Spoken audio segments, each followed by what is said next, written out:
E prosseguiu. Um certo homem tinha 2 filhos. O mais novo pediu ao pai, Pai, dá-me a parte da herança que me pertence. e o pai repartiu os bens pelos 2 filhos. Poucos dias depois, o mais novo reuniu tudo o que era dele e partiu para uma terra muito distante, onde gastou o que possuía. Depois de ter gasto tudo, e como houve muita fome naquela região, começou a ter necessidade. Foi pedir trabalho a um homem da região que o mandou para os seus campos guardar porcos. Desejava encher o estômago mesmo com as bolotas que os porcos comiam, mas ninguém lhe as dava. Foi então que caiu em si e pensou: Tantos trabalhadores do meu pai têm quanta comida querem, e eu estou para aqui a morrer de fome. Vou mais a ter com meu pai e digo-lhe: Pai, pequei contra Deus e contra ti, já nem mereço ser teu filho, mas aceita-me como um dos teus trabalhadores. levantou-se e voltou para o pai. Mas ainda ele vinha longe de casa e já o pai o tinha visto. Cheio de ternura, correu para ele, apertou-o nos braços e cobriu-o de beijos. O filho disse-lhe: Pai, pequei contra Deus e contra ti, já nem mereço ser teu filho. Mas o pai ordenou logo aos empregados: Tragam depressa o melhor fato e vistam-lhe. Ponham-lhe também um anel no dedo e sandálias nos pés. Tragam o bezerro mais gordo e matem-no. Vamos fazer um banquete, porque este meu filho estava morto e voltou a viver, estava perdido e apareceu. E começaram com a festa. Ora, o filho mais velho estava no campo. Ao regressar, quando se aproximava de casa, ouviu a música e as danças. Chamou um dos empregados e perguntou-lhe o que era aquilo. E o empregado disse-lhe: Foi o teu irmão que voltou, e o teu pai matou o bezerro mais gordo, por ele ter chegado são e salvo. Ao ouvir isto, ficou zangado e nem queria entrar. O pai saiu para o convencer, mas ele respondeu: Sirvo-te há tantos anos, sem nunca ter desobedecido às tuas ordens, e não me deste sequer um cabrito para fazer uma festa com meus amigos. Vem agora este teu filho, que desperdiçou o teu dinheiro com prostitutas, e mataste logo o bezerro mais gordo? Meu filho, tu estás sempre comigo e tudo o que eu tenho é teu. Mas era preciso fazermos uma festa e alegrarmos-nos porque o teu irmão estava morto e voltou a viver, estava perdido e reapareceu. Bom dia, queridos. Graça e paz, em nome do Senhor Jesus. Estamos reunidos nessa manhã, mais uma vez, para meditarmos na palavra do Senhor e continuarmos o nosso estudo na parábola do Filho Pródigo, como já tem sido feito nesses últimos 2 domingos, onde nos foi exposto aquilo que as Escrituras nos falam sobre o filho mais novo e sobre o pai. Hoje o nosso foco será no filho mais velho. E antes de começar a exposição dessa parte do texto, eu gostava de orar mais uma vez, pedindo que o nosso Deus nos acompanhe nessa trajetória. Ó Pai, nós te louvamos e agradecemos pela Tua palavra e damos-te, ó Deus, graças e louvores, porque o Senhor tem misericórdia, graça e amor pelo Teu povo, nos dando, ó Deus, a conhecer-te a Ti de maneira íntima e pessoal. Revela-nos mais, ó Deus, quem Tu és. Dá-nos caminhar contigo mais, ó Deus. Reconhecemos os nossos pecados à medida que fomos desafiados pelo texto e pedindo, ó Deus, que o Senhor nos acompanhe, nos conforte, nos perdoe e nos ensine pelo Teu Santo Espírito, Pai. Em nome de Cristo Jesus. Amém. Queridos, para que nós possamos entrar dentro do pensamento que precisamos compreender bem em relação ao filho mais velho, na parábola do filho pródigo, nós devemos voltar um pouco no texto e contextualizá-lo a partir do capítulo 9 do livro de Lucas. Porque nesse começo aqui, se nós olharmos no capítulo 9, versículo 1, o Senhor Jesus, estou lendo a Nova Versão Internacional, o Senhor Jesus nos fala: reunindo os 12, deu-lhes poder e autoridade, ou seja, os comissionou para expulsar todos os demônios e curar doenças, e os enviou a pregar o reino de Deus e a curar os enfermos. Ou seja, o Senhor Jesus deu poder aos 12, grande poder, para que eles fossem preparar o caminho do Senhor. E o que será que eles fizeram com esse poder? O que eles tinham no coração? Isso é importante para podermos compreender ou perceber o que o Senhor quer nos ensinar sobre o nosso relacionamento com o nosso próximo, de uma perspectiva daqueles que nós muitas vezes menosprezamos.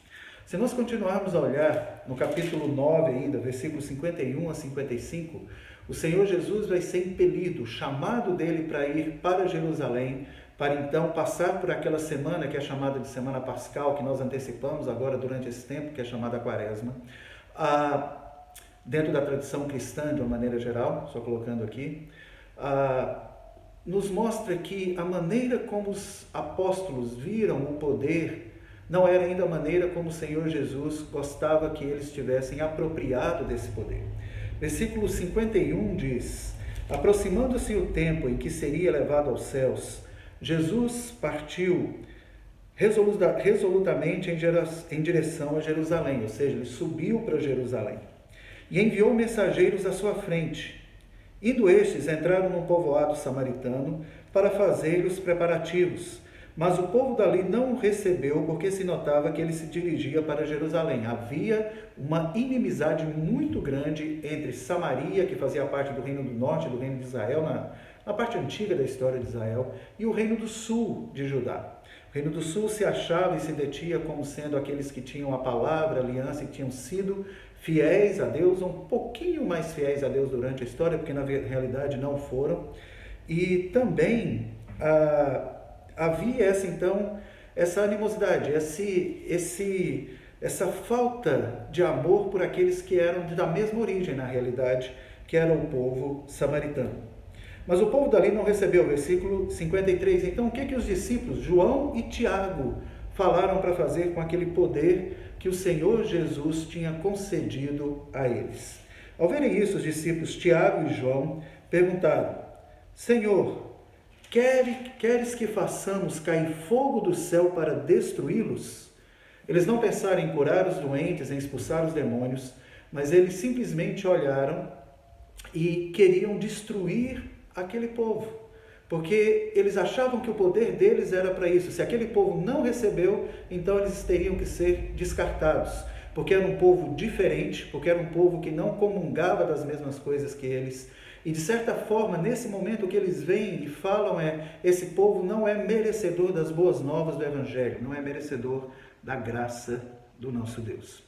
O Senhor Jesus, então, tendo uma grande multidão ao acompanhar, nesse processo de sair do norte, da região da Galileia, e ir para o sul, para Jerusalém, parece uma descida, mas na realidade é uma subida para os montes de Jerusalém, vai ensinar aos seus discípulos as coisas, ou a maneira como eles devem enxergar ao próximo, especialmente aqueles que são extremamente diferentes e opostos a eles, de uma forma bem didática.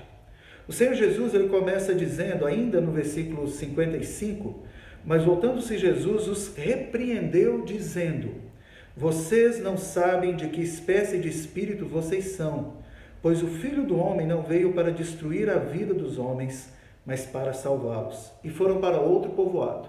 Ou seja, eles estavam ali então a caminho de Jerusalém, e saindo de Jerusalém, ao invés de evitar Samaria, que seria uma volta de muitos quilômetros, Jesus decide passar pelo meio de Samaria. E aí o Senhor Jesus vai trazer alguns ensinamentos de maneira muito prática para ele. Nós temos textos aqui que são paralelos aos ensinos que nós vemos em Mateus, muitas coisas relacionadas ao Sermão do Monte. Mas muito especialmente para que possamos entender bem a parábola do filho pródigo e especialmente a figura do filho mais velho, nós temos que ver a relação do povo judeu com os samaritanos. Primeiramente, o Senhor Jesus, para ensiná-los, ele vai fazer um podcast, que é uma coisa mais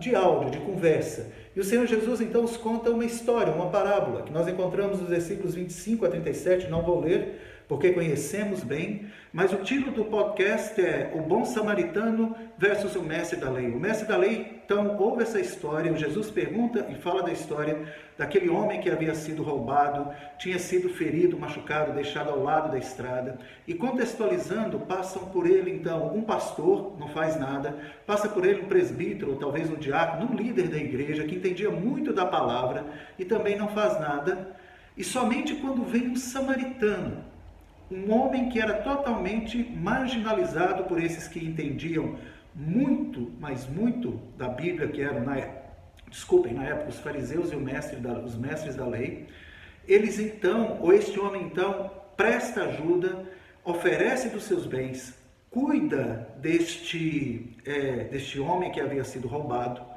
E o Senhor Jesus, então, no versículo 37, quando faz a pergunta, no versículo 36, quando faz a pergunta ao mestre da lei, qual desses três você acha que foi o próximo do homem que caiu nas mãos dos assaltantes? O mestre da lei responde, aquele que teve misericórdia dele. Respondeu o perito da lei. Jesus lhe disse, vá e faça o mesmo. Pensem naquela multidão ao redor de Jesus, quando esperando que o mestre da lei, ou samaritano, ou alguém muito que conhecia bastante da palavra, ajudasse aquele homem, e não fez, e somente um samaritano o faz. O Senhor Jesus, então, ele chega e ele vai agora contar, depois de alguns capítulos, a gente chega no capítulo 15, e o Senhor Jesus conta a parábola do filho pródigo. Mas antes de falar dessa parábola, vamos pular rapidinho para o capítulo 17, a introdução é um pouco mais longa, mas é importante para a nossa contextualização, para o capítulo 17, versículos 11 a 17. Enquanto no capítulo 10, 25 a 37 foi um podcast, no capítulo 17, de 11 a 17, o Senhor Jesus faz uma live. O Senhor Jesus mostra, então, não somente através de palavras, mas fisicamente, visualmente, para que aquele povo pudesse entender qual era o chamado do povo de Israel em relação ao seu próximo e como esse povo deveria adorá-lo e buscá-lo. Porque ali, 10 leprosos saem ao encontro de Jesus, saem de uma vila samaritana. Os leprosos eram vestidos de maneira iguais. Na realidade, eles estavam na divisa entre a Galileia ali e Samaria, então bem entre a terra judaica, uma terra de Israel e uma terra de samaritanos. E aqueles leprosos saem ao encontro de Jesus, pedem para ser curados. Os 10 são curados, mas só um volta. E quando esse volta, o Senhor Jesus então fala, olhando para aquela multidão, faz uma pergunta reflexiva, uma pergunta retórica. Não foram 10 os que foram curados? Aonde estão os outros 9? A multidão olhou para o redor, possivelmente falou, eles não vieram, Senhor. E o Senhor Jesus então interpola novamente dentro dessa questão. Será então que voltou somente um para adorar a Deus e prestar glória a Deus, esse estrangeiro? As pessoas já levantam e ficam assustadas. Este samaritano, o único que verdadeiramente recebeu ao Senhor Jesus como tinha que recebê-lo, foi aquele samaritano. Enquanto nós podemos inferir desse texto que os outros 9 que não voltaram, porque Jesus fala este que é o estrangeiro, ou é estrangeiro, podemos inferir e assumir que aquele outro então ou os outros 9 eram judeus. A partir desse momento nós podemos entender melhor a parábola do filho do filho pródigo, e entendermos a figura do irmão mais velho. E só para continuar essa contextualização, a parábola do filho samaritano se encontra no capítulo 15, e a partir do versículo 1, nós temos uma coisa muito interessante. O Senhor Jesus, ele é desafiado pelos fariseus e pelos mestres da lei. Vejam bem, todos os publicanos e pecadores estavam se reunindo para ouvi-lo, aqueles que precisam ser curados. Mas os fariseus e os mestres da lei o criticavam Jesus. Este homem recebe pecadores e come com eles. Este homem, então, recebe aqueles que nós sabemos que não merecem da glória de Deus e come com eles. Este homem, então, faz com que a lei que nós servamos e seguimos seja uma lei que está sendo descumprida por ele. E o que o Senhor Jesus vai demonstrar aqui é que a lei que aqueles homens seguiam, não era a lei que Deus havia determinado no Antigo Testamento. Eles haviam torcido essa lei. Estavam trazendo para si, ou buscando para si, a própria glória. Eles desmereciam e marginalizavam estes que não se pareciam com eles, que tinham uma língua um pouco diferente, pouquíssimo diferente, eram considerados estrangeiros, gentios muitas vezes, porque os gentios que não eram de origem ali de Abraão, das tribos, os samaritanos o eram, mas eram considerados abaixo ainda desses gentios, porque haviam desprezados a lei. O que o Senhor Jesus faz, então, é colocar 3 parábolas. A primeira parábola é a parábola da ovelha perdida. Um pastor tinha 100 ovelhas, as 99 estavam bem guardadas, mas uma se perde, e o versículo 7 diz que depois que ele encontra essa ovelha, eu digo que da mesma forma haverá mais alegria no céu por um pecador que se arrepende do que por 99 justos que não precisam arrepender-se. Os fariseus e os escribas, os mestres da lei, criticando Jesus, e Jesus fala para eles: há muito mais glória e alegria no céu por um pecador que se arrepende do que 99 justos que não se arrependem. O Senhor Jesus estava sendo sarcástico, irônico, porque eles não eram justos.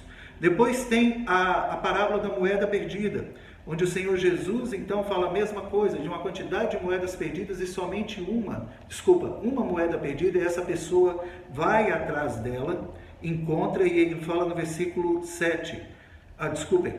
10, eu digo que da mesma forma há alegria na presença dos anjos de Deus por um pecador que se arrepende. Ou seja, a busca e o levar a palavra de Deus não é por números, essa é uma primeira coisa, mas por demonstrar o amor genuíno àqueles que estão fora do reino. E aí entramos na parábola do filho pródigo, e aqui eu vou passar bem rapidamente pelo filho mais novo e pelo pai, de uma perspectiva, porque já foram expostos para nós aqui, pelo Chris e pelo James. Mas a história é muito simples. Um filho chega para o pai e pede a herança do pai, ou seja, desejando a morte do pai, literalmente falando. O pai divide a herança pelos 2 filhos. O filho mais novo, então, que é este que pede, sai e gasta tudo o que tem durante a sua vida ali. E depois ele cai na realidade, porque começou a passar muita necessidade, e ele cai na realidade que com aqueles que ele gastou tudo que tinha, estes não eram seus verdadeiros amigos ou irmãos ou que iriam tomar conta dele, porque ele não encontrou esse abrigo. Ele desejou comer a comida dos porcos e nem isso conseguiu. Então, a ideia que o texto nos dá é que esse filho arrepende-se de maneira muito forte. E ele fala aqui no versículo 17, ele fala no versículo 18 que eu me porei a caminho e voltarei para o meu pai e lhe direi: Pai, pequei contra o céu e contra ti. Um arrependimento. E é muito bonito que depois, quando passando aqui para a questão do pai, ou ainda do filho, o filho fala que não era digno de ser chamado filho do pai, mas sim que ele deveria ser chamado somente servo. E aí, o pai, quando vê que o filho está a voltar, o pai vai de encontro a ele. Há um movimento, então, de arrependimento, que é de busca a Deus, de busca ao pai. Mas quem vem em direção ao filho, ou quem vai em direção ao filho, é o pai. Quem recebe é o pai. Quem coloca um anel, lhe dá roupas e sandálias, é o pai. E o trata como um filho que voltou. Isso gera, então, um ciúme extremo no filho mais velho. E agora, meus queridos, uma nota importante aqui: a figura do filho mais velho, por todo esse contexto que nós estamos vendo, é apontada diretamente para a figura dos fariseus e dos mestres da lei. Mas havia junto daqueles fariseus e mestres da lei uma grande multidão que acompanhava Jesus e que também muitas vezes, por serem judeus, pensavam similarmente a esses fariseus e mestres da lei, mas que estavam sendo por Jesus tocados e resgatados, ou seja, eles não exerciam seu farisaísmo, aquelas leis farisaicas, ou ao pé da letra como os fariseus queriam fazer, mas eles tinham sim uma certa relação com esses fariseus e olhavam de forma marginal para os publicanos, para os chamados pecadores, para os samaritanos. Então, o filho mais velho, o que ele faz agora e aqui, é demonstrar que no coração ele não entendia a graça e o amor do Pai. Veja que ele vive na casa do pai, nós vamos ver isso no texto aqui, ele conhece bem o pai, ele entende quem o pai era, mas ele não consegue enxergar a dimensão da compaixão e da graça, da misericórdia que o pai tem. Se fizermos um paralelo aqui com Jonas no Antigo Testamento, é muito diferente do que Jonas pensou. Jonas tinha esse mesmo sentimento que esses fariseus e esses escribas têm. Jonas não queria que os ninivitas, o pessoal da Síria, o povo da Síria fosse salvo, porque ele não gostava deles. E olha que isso foi antes do cativeiro ainda de Israel. Imagine se tivesse sido depois, quando a Síria tomou Israel e levou Israel cativo. Mas a ideia que o texto nos traz aqui, que lá no Antigo Testamento, Jonas não queria pregar para esse povo porque sabia da graça e misericórdia e sabia que esse povo seria salvo por Deus. Aqui nós vemos o contrário. Os fariseus e os mestres da lei conhecem, vivem na casa, praticam das coisas que o pai falava para praticar, comia das coisas que o pai servia, estavam ali em um, aspas, tipo de comunhão com o pai, mas não entendiam do amor, da graça e da misericórdia e da compaixão do pai. Isso gera um ciúme tremendo, e o filho então mais velho, versículo 25, enquanto estava no campo, quando se aproximou da casa, ouviu a música e dança, então chamou um dos servos e perguntou-lhe o que estava acontecendo. Este lhe respondeu, seu irmão voltou. Primeira característica, aquele que está de volta para dentro do círculo da casa do pai, é irmão do filho mais velho. Israel tinha uma ideia muito própria, e ele fez isso no Antigo Testamento, de que Deus era Deus somente de Israel, e que as bênçãos eram somente para o povo de Israel. Mas quando Israel é chamado como nação, no livro de Êxodo, no capítulo 3, quando Deus dá o seu nome, o nome Yahvé, e depois no capítulo 19 fala que Israel é uma nação santa, um povo de sacerdote, é um povo para que proclame essas verdades, e em 1 Pedro nós vemos isso sendo colocado. Pedro expressa isso de maneira muito clara, falando que nós somos povo, sacerdote e nação santa de Deus. Ou seja, nós somos irmãos dos israelitas do Antigo Testamento, somos o mesmo povo que ele, andávamos longe, mas quando o Senhor Jesus veio, o Senhor nos traz e nos une de volta ao aprisco do Pai. E a ideia aqui é que o filho, então, é enchido de ciúmes, porque ele ouve que versículo 27, seu irmão voltou e seu pai matou o novilho gordo porque o recebeu de volta são e salvo. Queridos, é muito importante nós vemos aqui esse artigo definido, esse o novilho gordo, não é a primeira vez que aparece. Versículo 23, o pai fala, tragam o novilho gordo e matem-no. Nós vamos ver isso depois também no versículo 30, mas continuando aqui, mas guardem isso. Esse artigo definido para o novilho. O pai então faz toda essa festa, o filho se enche de ciúmes e então vai chegar até o pai. E aí, versículo 28 fala, o filho mais velho encheu-se de ira e não quis entrar. Vejam que o filho então não quer entrar no seio, não quer ficar junto, não quer estar na casa do pai. Algo interessante para vermos no texto aqui da rejeição desse filho mais velho em relação a quem o pai é. A ideia de não querer entrar na casa do pai, no contexto do Antigo Oriente, significa eu te rejeito como sendo parte da sua família. Eu te rejeito como sendo parte deste povo seu. Então nós continuamos, porque a ideia da casa é muito forte. O pai era o patriarca e todos estavam sob ele. Estavam sob a autoridade dele. E esse filho, então, não quis submeter-se a isso. Mas o que acontece? O pai sai, versículo ainda 28, então o pai saiu e insistiu com ele. Mas ele respondeu ao pai. Ou seja, o pai vai de encontro a este filho. O Senhor Jesus veio, se encarnou, ele foi primeiro ao povo de Israel. Ele foi primeiro para os fariseus, para os escribas, para os mestres da lei. E a própria palavra fala que estes o rejeitaram. Então a parábola do filho pródigo, ela espelha o reino de Israel como um todo. Nós, como sendo parte desse reino, mas ainda sendo marginalizados, e parte disso, então, para a nossa vida, é como se nós fôssemos, nós somos o filho pródigo que fomos alcançados. Mas, meus queridos, a exortação vem agora para que depois que nós somos colocados como filhos dentro deste reino, como filho pródigo que voltou, muitas vezes a nossa tendência é pensarmos como os filhos ou como o filho mais velho. Veja o que acontece aqui no texto. O filho enche-se de ira, versículo 28, e não quis entrar. Então o pai insistiu com ele, mas ele respondeu ao seu pai: olha, todos esses anos tenho trabalhado como um escravo a teu serviço e nunca desobedeci uma de suas ordens. Mas nunca me destes nem um cabrito para eu festejar com os meus amigos. Mas quando volta para casa esse teu filho, que esbanjou os teus bens com as prostitutas, matas o, gordo para ele.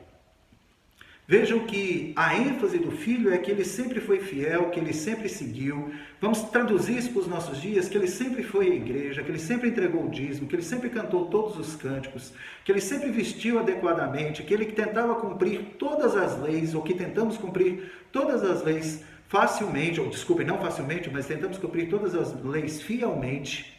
E aí o filho então oferece ao pai um checklist, fala: eu fiz tudo isto e nunca me destes um cabrito e oferecestes um novilho gordo para matar por esse filho que chega. Esse artigo definido aqui é importantíssimo.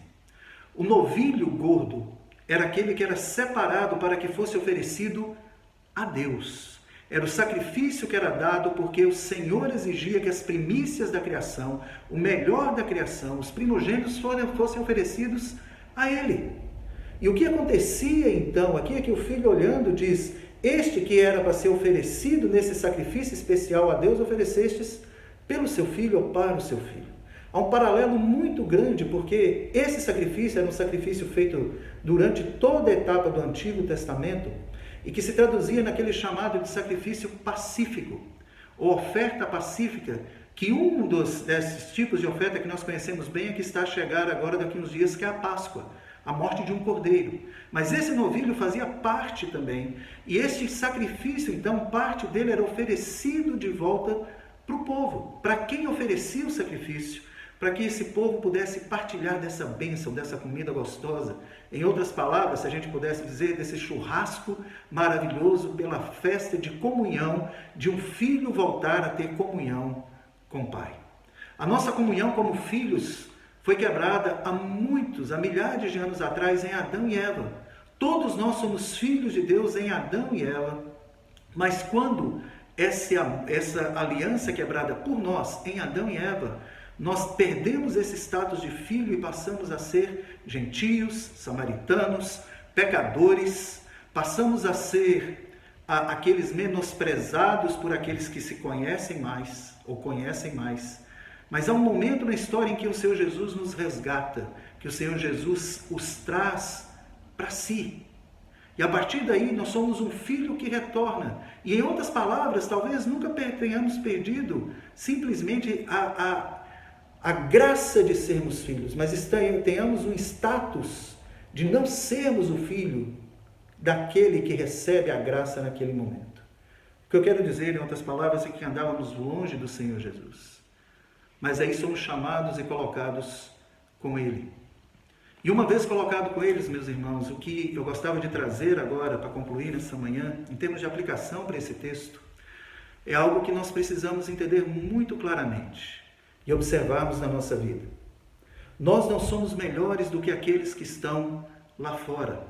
Nós não somos melhores do que aqueles que ainda não receberam da graça de Deus para voltarem, que Deus saiu ao seu encontro para que voltem até Ele. Mas muitas vezes nós tratamos a estes de uma maneira completamente de menosprezo, com preconceito. Às vezes pela sua cor da pele, às vezes pelo sotaque que falam, às vezes pelo tipo de roupa que vestem, às vezes por estereótipos que existem na cultura e que muitas vezes são verdadeiros, porque alguns podem praticar pequenos furtos, alguns podem praticar coisas que nós não gostamos ou não nos relacionamos em termos de práticas rituais ou religiosas, e por causa disso nós nos colocamos num lugar acima e fazemos como o fariseu que diz: obrigado porque não sou como esse publicano, obrigado porque não sou como este pecador. O que o Pai nos ensina, falando ao Filho nesse texto, é que a graça, a compaixão, o amor dele é maior do que toda a nossa inveja, do que todo o nosso egoísmo, do que toda a nossa falta de entendimento. O que nós precisamos entender e buscar aqui, neste momento, é sabermos no nosso coração quando que temos praticado essas coisas. Não somos como os fariseus e os publicanos, os fariseus e os mestres da lei. Quero deixar isso bem claro. Para os fariseus e para os mestres da lei, o juízo de Jesus foi muito claro. Ai de ti, porque se os sinais e maravilhas que estão sendo feitos agora, para cá, nessa terra, para vocês, tivessem sido feitos para Sodoma e Gomorra, elas teriam sido preservadas. Elas se voltariam ao Senhor. A Bíblia nos fala que nós não somos como eles, mas muitas vezes podemos agir como eles. E o Senhor Jesus fala no capítulo 5 do livro de Mateus que se nossa lei e justiça não for muito acima da deles, nós não temos parte no reino de Deus. Então, meus queridos irmãos e irmãs, quando olhamos para esse texto, muitas vezes nos projetamos no filho pródigo e nos vemos no filho pródigo, e fomos. Mas quantas vezes em nossa vida temos agido quanto o filho mais velho em relação àqueles que estão de fora, e que o Senhor vai de encontro a ele para recebê-los? E olhamos de fora, e ao invés de correr e entrar na casa do Pai e celebrarmos com o Pai, com eles, ficamos de fora. Não buscamos alcançar também a estes irmãos. Não buscamos ver que eles podem fazer parte do reino, do aprisco de Deus, quando o Senhor Deus os chamar. E por isso os menosprezamos, falamos mal deles, como nós somos exortados pelo Pedro, quando pregou em Tiago, capítulo 3, quando nós usamos a nossa boca para amaldiçoar aqueles que são a imagem e semelhança de Deus. Essa exortação do filho pródigo é muito clara, mas ela novamente aponta para aquilo que é central nesse texto, que já foi trazido pelo Chris, já foi trazido pelo James nas exposições anteriores. É aquilo que o Pai fala do amor e compaixão. Ele diz: meu filho, você está sempre comigo e tudo que eu tenho é seu. Mas nós tínhamos que celebrar a volta desse seu irmão e alegrar-nos, porque ele estava morto e voltou à vida. Estava perdido e foi achado. O chamado do nosso Deus é para que todos nós nos alegremos com a graça e com o amor dele. Ele fala: tudo que é dele é nosso, para que nós possamos viver nessa vida para a honra e glória dele. E quando ele diz se alegrar com a volta desse irmão que estava perdido e foi achado, morto, está vivo, significa celebrarmos na graça e na compaixão do nosso Deus, que vai além das muralhas do nosso egoísmo, que vai além das muralhas da nossa indiferença, além das muralhas do nosso preconceito. Olhe para o seu coração, veja quais são essas muralhas, quais são esses muros, quais são essas montanhas que nós temos e que têm impedido que você suba de acordo para Jerusalém e se encontre com o Senhor nessas horas. Tens preconceito na sua vida com relação a um grupo de pessoas, às vezes aqui em Portugal, no Brasil ou em outro lugar, por quaisquer razões que sejam? Ore para que isso seja retirado do seu coração. Cristo move as montanhas. Ele tem poder para salvar. E é nesse poder que o filho pródigo foi achado e trazido de volta. É nesse poder que nós fomos achados e trazidos de volta para o seu aprisco. E é nesse poder que o Senhor nos chama, que nós ministremos e nos alegremos com aqueles que são encontrados, especialmente com aqueles que nós achávamos não merecedores ou que não nos colocávamos para alcançá-los no amor do Senhor. Vamos cantar este cântico agora, nesse momento, e cantá-los com fé, orando para que o Senhor Jesus remova essas montanhas do nosso coração. Deus os abençoe ricamente.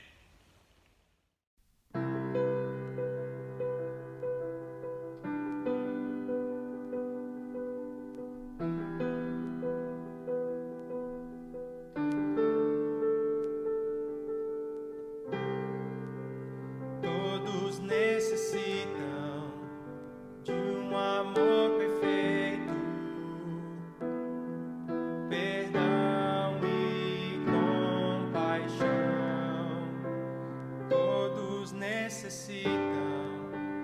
graça e esperança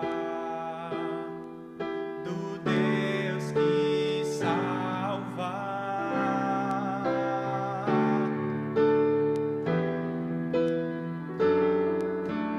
Cristo move as montanhas e tem poder para salvar. Meu Deus pode salvar para sempre, autor da salvação. Jesus a morte venceu, sobre a morte venceu.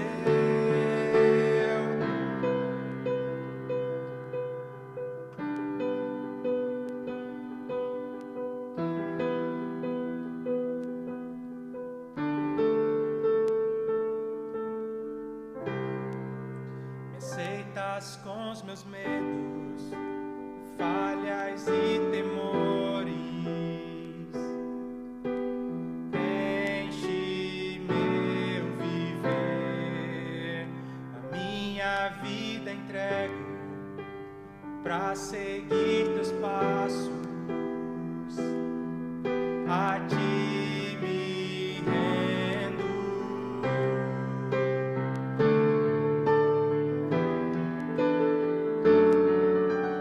Cristo move as montanhas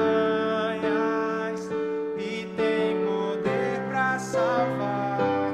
Meu Deus pode salvar para sempre, autor da salvação. Jesus a morte venceu, sobre a morte venceu. Possa o mundo ver brilhar a luz. Cantamos para a glória do Senhor Jesus. Cristo, possa o mundo ver brilhar a luz.